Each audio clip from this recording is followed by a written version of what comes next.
what's going on? I'm Cody and welcome to Nathan for Reaction. And today we react to Game Theory, Garten of BanBan lore or something by the Game Theorists. Now this sounds really interesting, and I'm really interested to see this. But it's always linked to the video in the description down below. Guys, if you're new to the channel, smash that subscribe and leave a like in the video. Let's even get this video like 500 likes. And let's go and check out Game Theory, Garten of BanBan lore or something. I think we can all agree that mascot horror has been a defining genre of the online gaming scene. Dude, Every year there are dozens of new contenders all vying to make their mark. Franchises like Bendy, Hello Neighbor, Baldi's Basics, Rainbow Friends, Choo Choo Charles, Amanda the Adventurer, Poppy Playtime, all of them competing for your attention and your gamer dollars. But I think we can all agree that one franchise has truly stood above them all. One series with gameplay so deceptively simple that it took the internet by storm. One series that pushed out sequels at a blistering pace to keep the hype train going. Or Garten of BanBan. One series BanBan. with a story that was so convoluted that it makes theorists like me weep. Oh, and that series is BanBan. Oh. Wait, are we doing this? Oh, are we dude, really let's doing do this. Oh boy. All right. Bro, let's go. Hello, Internet! Welcome to Game Theory, where today I give up my last shred of dignity and stare into the abyss that is Garten of BanBan. In case you missed it, congratulations. Bro, Garten of BanBan is such an amazing game, dude. Like, yes. You missed it. Garten of BanBan is, no joke, the most searched new horror IP on YouTube. But believe me, it wasn't always this way. Upon first release back in January, this game broke the internet. Bro, and really not in a did. good way. People got mad. Like, mad about the phoned-in graphics, the incredibly short first chapter, the basic monster design, and the clear attempt to cash in with a merch page on the main menu of its first installment. It was hailed as the final nail in the mascot horror coffin. The moment that the genre jumped the shark. A cash grab with no thought or care put into it, to which I say, yeah, them and every other mascot horror game out there. I mean, Mob Games announced a movie and made NFTs immediately after the success of Chapter 1, which, mind you, was only a half-hour experience. Hello Neighbor was so busy making TV pilots, books, and spin-offs that they basically forgot they had to build their game beyond an alpha. And Scott was busy releasing a new FNAF game every few months back in the old days, just like we see Garten of BanBan doing now. The point is, while these things may be cause for concern, they're also not exactly new for the genre. Which brings us to today, where Garten of BanBan has 3 games in 6 months, and it also has bootleg merch for sale at my local North Carolina fair. Obviously. Oh my goodness, dude, the bootleg merch? What? Oh my goodness. Poppy Playtime. Obviously, there's your Five Nights at Freddy's merch. Fine, okay. But here's the thing. That never in a million years would I have suspected Garten of BanBan. But for as much as to give this franchise a hard time, actually dude, the bootleg These merch. games are just dumb fun. It's kind of like the Fast and Furious franchise, just stupid stuff that you can turn your brain off to. I mean, no cap. Or at least that was my intention. But then BanBan had to go and ruin it all. It's okay to have no friends and be miserable like me. Nab. Nab is BanBan backwards.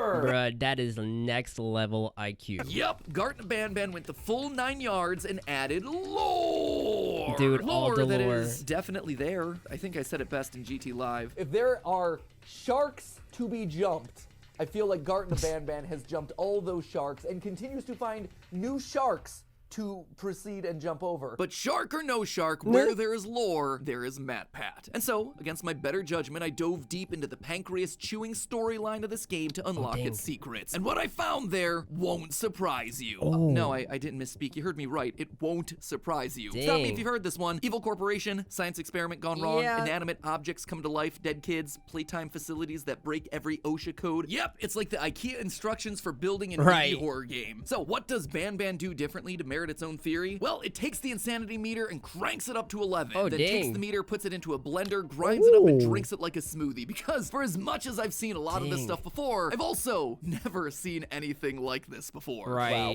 That's what I'm talking about. They're going hard. Fila, what do you think about this?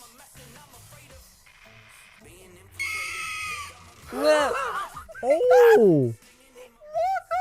It's not every day that you see the monsters in your mascot horror game taking a casual road trip through a desert alongside a psychic jellyfish. That was and really screeching interesting. pink bird. So throw your sanity to the wind, dear theorists. Today we're piecing together the lore of Garten of BanBan, and let me tell you, Bruh, I am really excited to find out what this lore is gonna be like. What is it? Something. First, let's just review the basic premise here. In these games, we play as a parent desperately searching an old, empty kindergarten facility for any signs of our missing children, and that's it. That is pretty much as far as we got on the main story.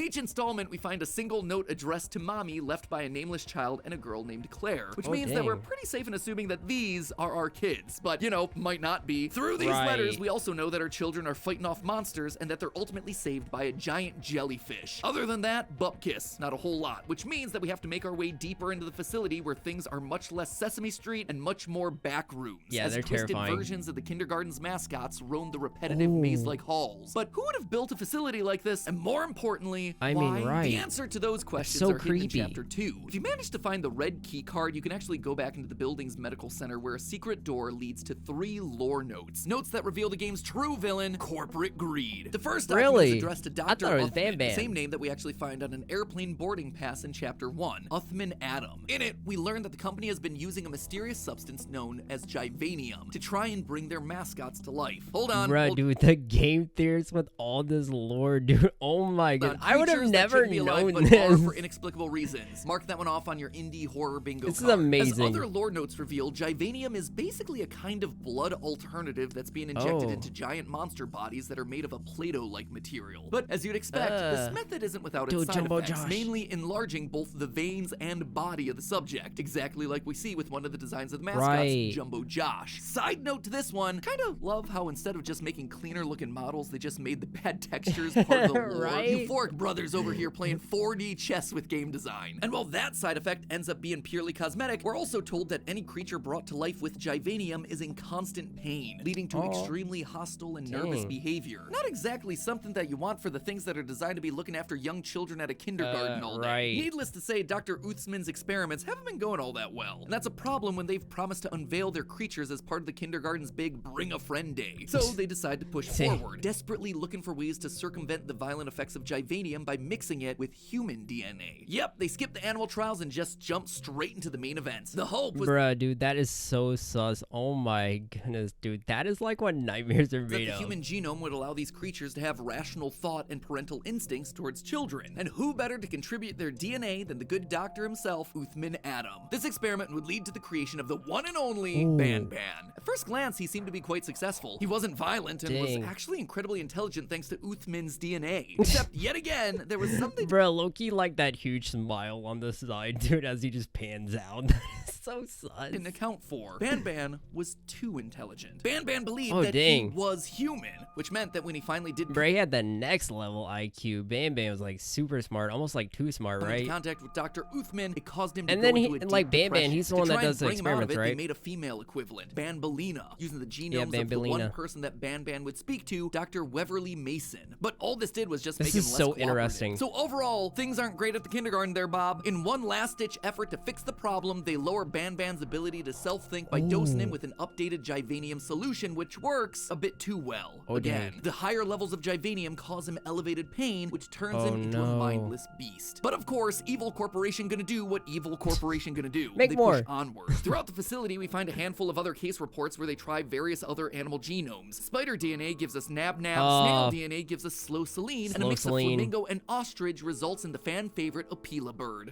Yay! Opila bird. It wasn't until they used woolly spider monkey DNA for the creation of Captain Fiddles that they finally struck on a winning combination. In fact, Captain Fiddles was deemed so successful that he was passed on to be presented to— also Queen Bouncilia, dude, like all the characters in Garten of BanBan. I think the characters are so amazing and so creative, but also terrifying. Day. That day, though, would be the day it all fell apart. The third note that we find in the red medical room describes how the ball pit can't take the weight of all the kids that have registered for that big event, and that this extra weight is likely to cause the ball pit to collapse. Considering that— Bro, that is not good, dude. Like, oh my goodness, the ball pit collapsing. Room of Chapter 1, and the fact that it's all boarded off to the public. Oh my goodness, that's exactly what ball happened. pit I'd closed. also suspect that this is why Uthman had a boarding pass. He was gonna escape before anything bad happened, and he was right to worry. According to a note that we find later in the game, the loud crash of the ball pit collapsing causes all the mascots' primitive instincts to kick in, resulting in them going on the attack. However, amidst all the chaos, there was one creature who didn't become a monster, the one and only giant orange jellyfish, Stinger Flynn. In fact, Stinger Flynn. Not only does he stay friendly, thanks to a series of kids' drawings, we know that he actually saves our children from both BanBan and Opila. The nice jellyfish is strong. He carried everyone here, but Miss Mason hates him, and I don't know why. Well, don't worry yourself about that one, kiddo, because I know I miss Mason. Miss Mason's like, nah, Stinger Flynn, like, too good. Hates him. Also, so you have some remarkably unbelievably good spelling Good for a job, kindergartner. Stinger Flynn. If you've played through Garten 3, you'll know that this is no ordinary jellyfish. Stinger Flynn is massive and threatening, but more threatening than his size are the size of his words. This dude talks a lot, and often in very vague, cryptic terms. I come to this place,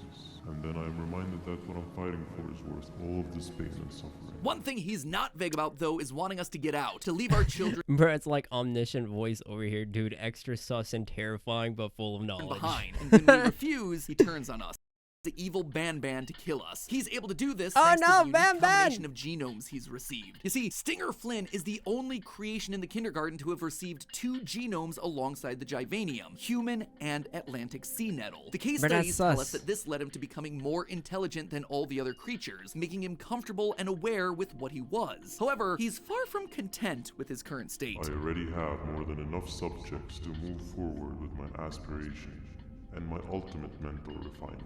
But what could he possibly mean by Bruh, that is so vague and so terrifying at the same time. Stinger Flynn is like what nightmares are made of. And why would Miss Mason hate him for it? Well, elsewhere in Chapter 3, Stinger Flynn describes his level of intelligence as a burden. Right, he just sounds Live the smart. simple life of a completely brainless jellyfish, just munching on shrimp and avoiding getting eaten by turtles all day. You never appreciate how calming it is to have no conscience until you have one. This is where the children come in. So far, the only human genomes that So we've seen used have terrifying, been but fully yet grown so adults smart. with developed brains. Too much intelligence, too much introspection. But children, I suspect that that's exactly what he wants. They're fully sentient, but they're also not all that self-aware. That's why he saved our kids and why Miss Mason doesn't like him. He's planning on using them for experiments of his own, reverting himself back to an immoral, conscienceless creature. However, I have a feeling that that's going to go horribly wrong for our giant jelly friend. You see, in Stinger Flynn's room, there's a special white door you can go through if you find the correct key card. Inside of it, we get one final update about Givanium and a new development known as a genome cloy. Quote, in short, it was found that when a I still can't get over all this lore. Like, this is so incredible. Subject system is overloaded with different genomes, the body will enter an irreversible state in which all but one genome are set to circulate through the body, with the rest all getting disposed of. This reveals the critical necessity of ensuring that each case receives its genomes from no more than 3 sources or donors, lest we're left with cases that are permanently animalistic and wild, with absolutely no place in a kindergarten. The genome that gets preference in a genome cloy event remains to be discovered, but it has been theorized that it is whatever genome is most different from the rest. Basically, what all that tells us is that creatures in this world are limited to 3 genomes mixed together max. More than that, and suddenly you transform into an animal. We know that Stinger Flynn already has himself 3 genomes, Givanium, human, and jellyfish. But if he's planning on using these children to give himself more DNA, it'll create a cloy. And if the theory's correct and similar genomes basically cancel each other out, that leaves behind the most different one. In other words, good old Flynn is gonna end up becoming a mindless jellyfish once again. Stinger Flynn isn't aware of any of this because the tests happened off the record. Wait, isn't that low-key what he wants, though, is to be like a jellyfish and not a Garten of BanBan? They were likely done on the creatures down below in the basement that we're likely gonna meet in the next chapter. But just like Stinger Flynn throwing too many genomes together, I'm not done throwing too many theories together. You see, there's still one experiment that I haven't talked about. One who's iconic for this franchise, but strangely absent from all the case reports. The jolly green giant himself,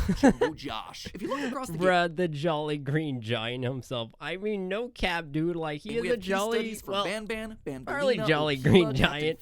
Definitely a green giant. Oddball characters like Slow Celine, but Jumbo Josh is basically an enigma. He's one of the only mascots He's an enigma. chapter, and yet we know nothing about it. We really don't. Once you get the green key card in chapter 3, you can make the really long big trek backwards to the medical center where there's a secret room. And he's also down in like the basement or something. This puzzle is actually incredibly well done, and it hides the game's biggest secret. If you found all the case reports in the chapter, you'll see that certain ones come with a QR code in the corner. Scanning the QR codes get you shadowy images of various character details. Banbalina's bow, Slow Celine's smile, Jumbo Josh's teeth, BanBan's horns. But this is a dark image in an indie horror game, my friends. That can only mean one thing: brightening the image to find secret messages. If you do, in each corner you'll see a number hidden in each picture. Click the buttons in order and is that a QR code code that leads to one last note. Quote, we're very selfish. He was never going to be normal, and assuming we could even get him out of this place with his size, what was next? Oh, what they have to be house talking would about fit him? Jumbo Josh. What school would accept him? I mean, don't they're even all wanna very imagine the big. consequences. Not to mention how dangerous it is to keep him around those other monstrosities. He plays with them like they're toys, throwing growing and commanding them around and everything.